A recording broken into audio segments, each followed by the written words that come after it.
back once again mga kapatid sa inyong late night kantahan sessions for Benny John Ray Tadeo. Oras po natin 3 minuto na makalipas ang alas 11 ng gabi, 11:03 na.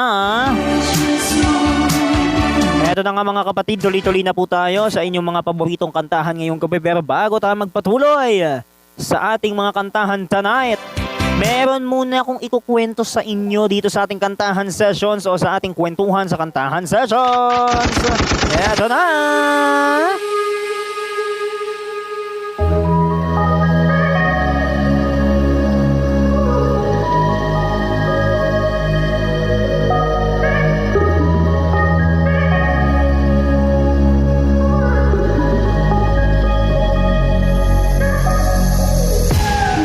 Ito na mga kapatid, sa oras nating 11:03, ito na yung mga eksenang nangyari kanina sa ating update sessions Exit Edition.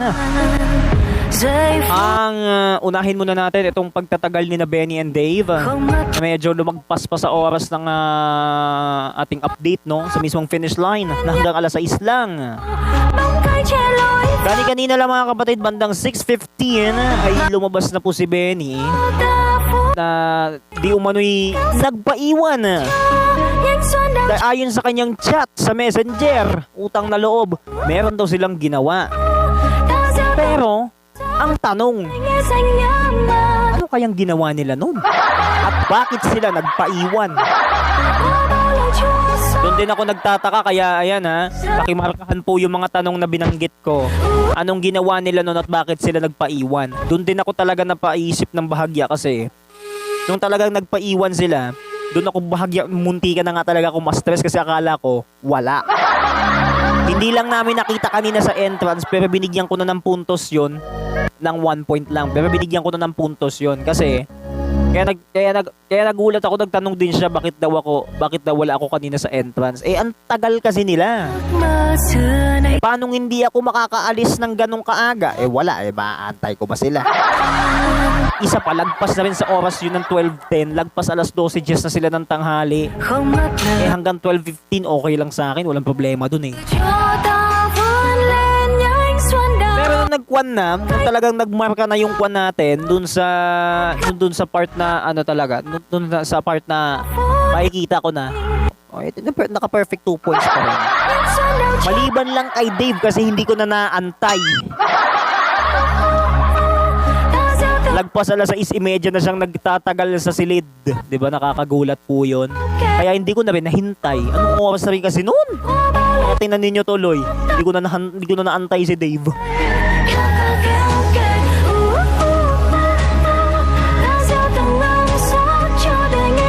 That time kasi na nagpaiwan silang dalawa, doon talaga ako nai-stress talaga ako pag nagpapaiwan sila. Dapat pa lang sa oras ng uwian, naglabasan na sila.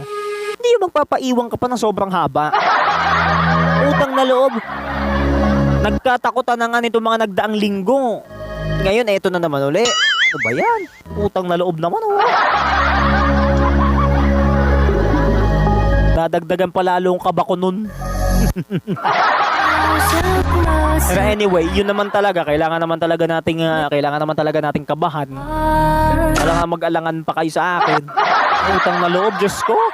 Pag ganun kasi, di magtatagal ka kahit oras na ng uwian ninyo, magtatagal ka, naku, matindi yun. Pero nung talagang hindi ko na naantay si Dave, alam ko pa kasi kung sino yung natira. Tanaw ko pa kasi si Andre nagtatagal doon sa may bandang gate. Nung may kasama na siya, sa likod ko pa silang pareho. Silang dalawa mismo, si Andre at saka yung kasama niya. Doon ako biglang na-shock. Kasi nung pagkalingong ko kanina,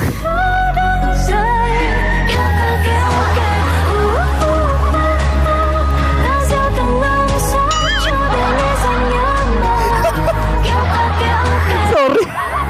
Natigilan pa ako, di ko tuloy maikwento. Natigilan pa ako, sorry. Si Andre at saka itong kasama niya na nasa likod ko sila kanina, naglalakad na ako, pasadong alas 6:30 na nun. Kaya nung talagang nagkwan na, nung ano ba to? Nung nasa likod ko sila, eto namang si Andre, grabe namang makatitig sa akin. Ang sama! Dinaig! Ang kampo ng kadilima.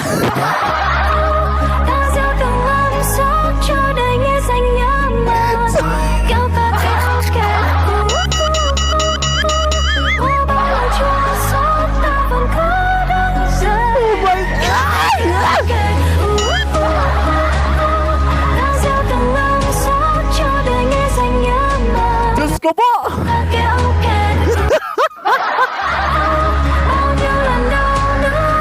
Naglalakad na ako that time, papunta na ako ng simbahan nun. Bigla-biglang gumagano, ang sama ng tingin, nilingon ko talaga sa may pantakli ko.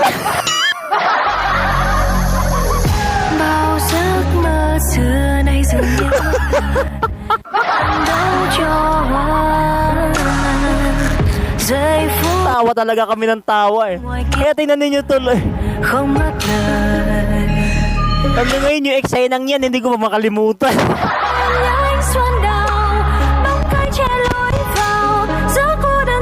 Lukang-luka ako, hindi ko alam kung anong gagawin ko, tatakbo ba ako?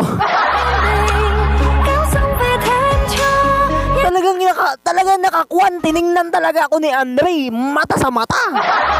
Utang na loob. Uy, Derek, ikwento mo bukas sa programa niya, ha? Oo nga pala. Pero but wait, there's more. Nakakaloka to the highest level, in fairness, ha. Nung talagang tiningnan ako ni Andre, that time, pasadong 6:30 na ng gabi nun. Papunta ako ng simbahan, mag-i-evening prayer sana ako.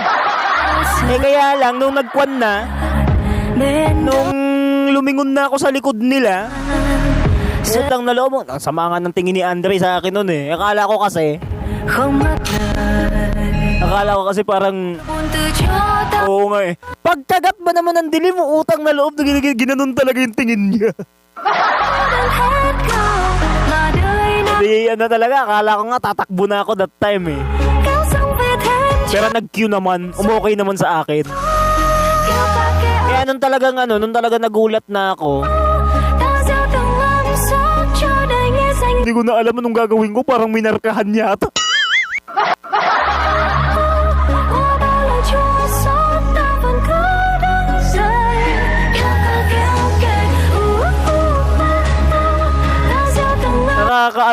Nakakagulat. Pero nung tiningnan ko talaga kasi nandun ako sa likod nila that time, palingon ako nun.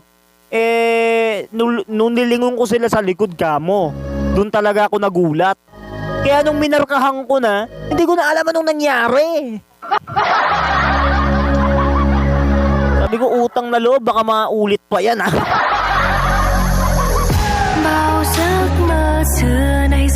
Tayo dyan. Anyway mga kapatid, tuloy-tuloy po tayo. Sa oras po natin 11 minuto makalipas ang 11 ng gabi. Eto na, ano ang inyong reaksyon mga netizens doon sa nangyaring pagtingin ni Andre? O eto ha, eto na mga kapatid, ang hinihintay ninyong parte ng ating programa. Sa oras nating 11:11. Ano ang inyong reaksyon? Eto na, nandito na tayo sa ating second segment ngayong gabi. Eto na, ano ang inyong reaksyon? Comment na mga netizens. Ano ang inyong reaksyon sa nangyaring pagtingin ni Andre kanina sa akin?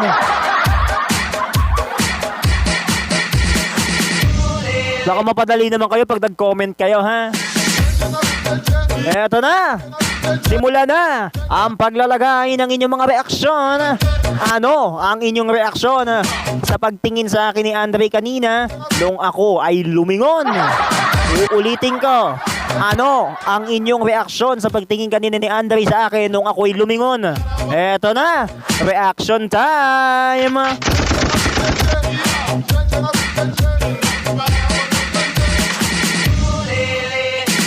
Eto na, sabi dito ng isang netizen, mas maigi pa nung tiningnan ka ni Andre kanina ng sobrang sama Mainam ng tumakbo ka. Dapat nga yun nga dapat ang gagawin ko nung oras na yun eh. Kaya lang hindi natuloy.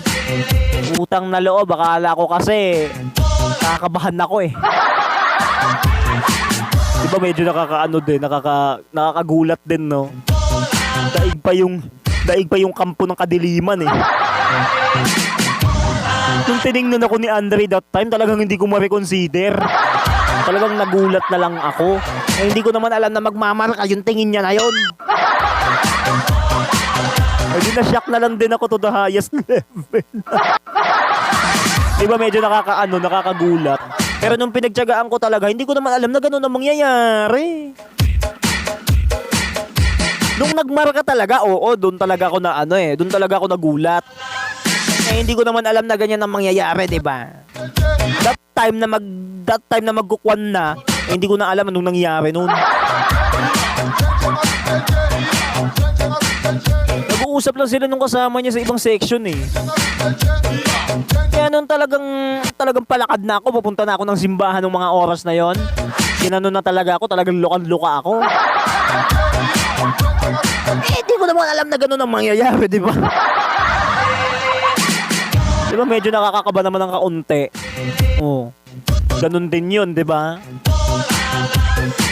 Kaya nung talagang nag-sprakatak na, nung talagang nag-sprakatak na yung eksena, doon talaga ako bahagya na bigla. Kaya nung talagang nagkwan na, hindi na namin alam anong nangyari, minarkahan na lang namin. Kaya nung talagang nagkwan na, eh, wala naman ako magagawa that time, eh, minarkahan na lang namin. Eh, ganun din yun. Kaya nga sabi ko, parang pag naisip ko na talaga, ganun na yung mangyayari, tatakbo na lang talaga ako. Tama yung sinabi ng isang netizen kanina na dapat tatakbo na lang tayo eh. Mas mainam ng tumakbo kesa madatnang ka pa. Diba? Nakakaloka. Pero anyway mga kapatid, yun nga nakakagulat din po yung mga eksena na yun na hopefully hindi mauulit. Sana hindi talaga maulit yun. Ayoko naman maulit-uli yung eksenang yun kasi ganun din yun, di ba? Pag naulit-uli yung eksena, sure ball na, sapul ka. Kaya nung talagang tinignan na ako ni Andre ng sobrang sama, hindi ko na talaga napigilan nun eh. Hindi ko na napigilan that time kasi talagang nangatog ako, kinilabutan talaga ako. Hindi ko naman alam na ganun ang mangyayari. Nung mga oras na yan, talagang kinilabutan ako.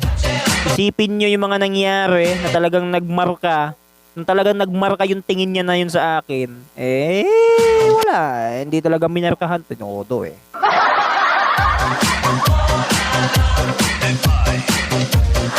Oras, mga kapatid, ganap ng 11:15 ng gabi.